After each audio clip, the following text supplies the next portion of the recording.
कांग्रेस प्रतिनिधिमंडल को संभल जाने से रोके जाने पर कांग्रेस नेता आराधना मिश्रा ने कहा, यह अराजकता है, यह दुर्भाग्यपूर्ण है कि एक प्रतिनिधिमंडल जो तथ्यान्वेषण के लिए जा रहा था उसे संभल जाने से रोका जा रहा है। पुलिस मेरे आवास पर तैनात की गई है, यह पूरी तरह से अराजकता है। राज्य के लोग इस मुद्दे के बारे में जानना चाहते हैं, क्या यह कानून व्यवस्था है जब किसी व्यक्ति को अपने आवास से बाहर जाने की अनुमति नहीं दी जाती। संभल जाना था पूरे डेलीगेशन को आप, लेकिन अभी घर में हैं और चारों तरफ पुलिस आपके घर। देखिए कितनी बड़ी अराजकता है ये कि आज आप एक प्रतिनिधिमंडल जो कांग्रेस का जाना चाहता था फैक्ट फाइंडिंग के लिए, शांति की अपील करने के लिए, हमारे प्रदेश अध्यक्ष अजय राय जी की अध्यक्षता में, उस प्रतिनिधिमंडल को इस तरह से बलपूर्वक रोका जा रहा है।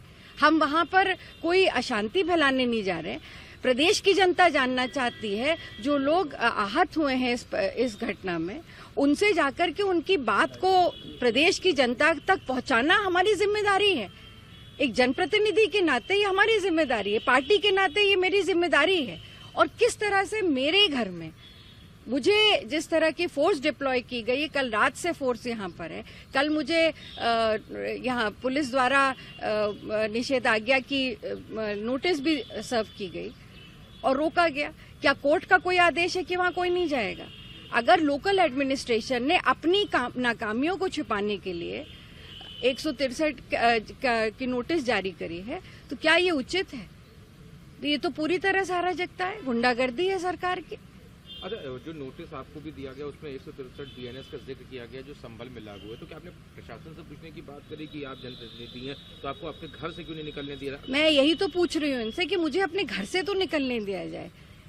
वहां पे जाने के वहां पे जाकर के, ये तो संभल में लागू है ना, लखनऊ में लागू है। अगर मुझे अपने घर से नहीं निकलने दिया जाएगा तो ये तो मतलब मेरे अधिकारों का, मतलब एक नागरिक होने के, जनप्रतिनिधि तो बात की बात है, एक नागरिक होने के नाते मेरे अधिकारों का हनन है कि मैं अपने घर में, मुझे कैद करके रखा गया है।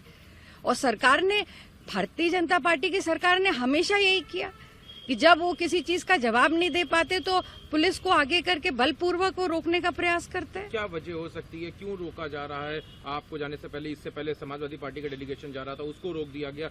दिल्ली से जिन लोगों ने, बड़ी सरकार की नाकामी है। किसको छुपाने के लिए आप रोक रहे हैं? आप हमें जाने दें, हम वहां पे जाकर के लोगों से मिलेंगे, जो सच है वो सब बाहर आएगा। और ये प्रदेश की जनता सच जानना चाहती है। विपक्ष में होने के नाते ये हमारी जिम्मेदारी है कि अगर सरकार से कोई गलती हुई, कोई नाकामी है, तो वो जनता के सामने आए। ये हमारी यही जिम्मेदारी का निर्वहन करने के लिए ये डेलीगेशन जा रहा है। और कोई पहली बार नहीं जा रहा, हमेशा कोई भी प्रदेश में दुर्घटना होती है तो एक प्रतिनिधिमंडल जाता है जो अपनी बात लोगों की बात जाकर के कहता है और फिर हम उसको सरकार तक पहुंचाते हैं। दूसरी तरफ प्रदेश का रॉय कर दिया गया है, ये सारी चीजें पूरे एक क्या गैगिंग, जिस तरह से ये पूरा एक सुनियोजित, जिस तरह से इन्होंने पहले समाजवादी पार्टी को रोका, अब कांग्रेस के प्रतिनिधिमंडल को रोक रहे हैं, तो ये तो पूरी तरह से अराजकता ही है। क्या ये लॉ एंड ऑर्डर है कि आप किसी को अपने घर में कैद कर दें, उसको घर से बाहर न जाने दें? पुलिस तो कह रही है हाउस अरेस्ट नहीं है, खाली रोका है। तो ये और आपके सामने है, आप मेरे गेट का दरवाजा देख लीजिए, बंद है, और आप प्रयास कर लीजिए कि आपके खुलवाने से खुल जाए। अगर तो जब मुझे अपने घर के बाहर नहीं जाने दिया जाएगा तो इसको आप क्या कहेंगे? हम तो संभल जाते, वहां 163 लागू है, यहाँ तो नहीं है, तो मुझे अपने घर से बाहर नहीं जाने देंगे? ये तो अराजकता है पूरी तरह से, सरकार की मनमानी है।